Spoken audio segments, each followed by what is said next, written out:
Hello guys, നമ്മൾ എത്ര പേര് ഒരു മൊബൈൽ വാങ്ങുമ്പോൾ അതിൻ്റെ ബാറ്ററി കപ്പാസിറ്റിയെ പറ്റി ചിന്തിക്കാറുണ്ട്?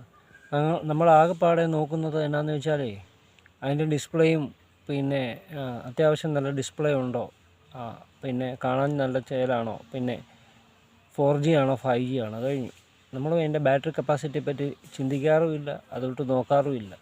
ഉപയോഗിച്ച് വരുമ്പോൾ അതിൻ്റെ ബാറ്ററി ചാർജ് പെട്ടെന്ന് കുറഞ്ഞു വരുന്നു എന്ന് തോന്നുമ്പോൾ പിന്നെ നമ്മളതെങ്ങനെയും കൊണ്ട് നടക്കാം, അടുത്ത മൊബൈൽ മേടിക്കാനുള്ള ആലോചനയിലായിരിക്കും. പക്ഷെ അതൊന്നും അത്ര ഈസിയുള്ള കാര്യമല്ല.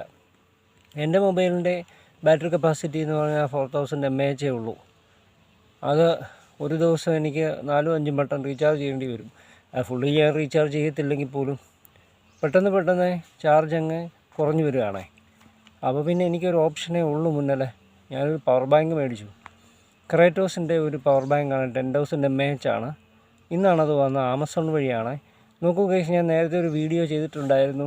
ഒരു റീചാർജബിൾ ടോർച്ച് ഞാൻ ഓൺലൈൻ വഴി വാങ്ങി. എനിക്ക് കിട്ടിയത് 2 പാട്ട ടോർച്ചുകൾ.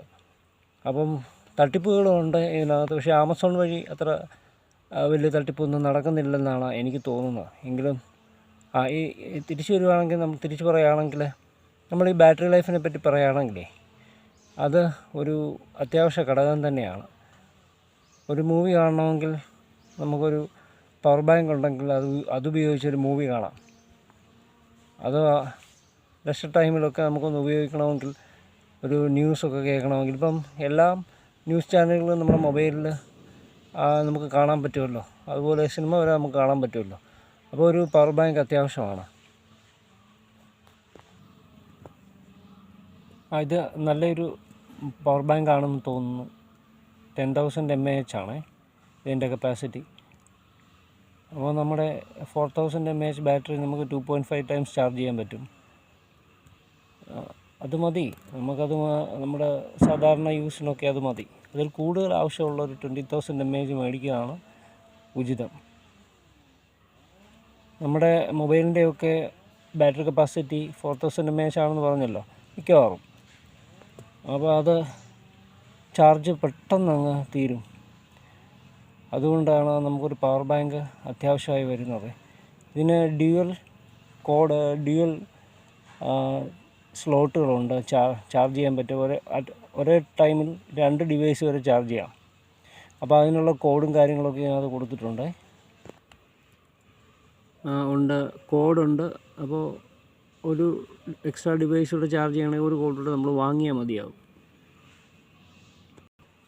പിന്നെ ഏറ്റവും ഇമ്പോർട്ടൻ്റ് ആയിട്ടുള്ള കാര്യം എന്താണെന്ന് വെച്ചാൽ, ഒരു വർഷത്തെ വാറണ്ടി ക്രേറ്റോസ് കൊടുക്കുന്നുണ്ട്.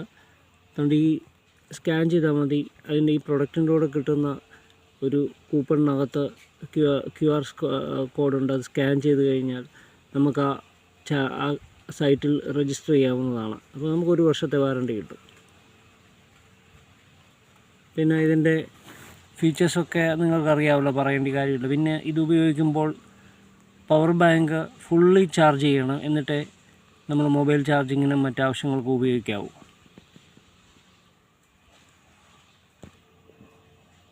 നിങ്ങൾക്ക് ഈ വീഡിയോ ഇഷ്ടമായെങ്കിൽ, നിങ്ങൾക്കിത് ഉപകാരപ്പെടുന്നെങ്കിൽ ഈ വീഡിയോ ലൈക്ക് ചെയ്യുക, ഷെയർ ചെയ്യുക. പിന്നെ എൻ്റെ ചാനൽ ഒന്ന് സബ്സ്ക്രൈബ് ചെയ്യണേ.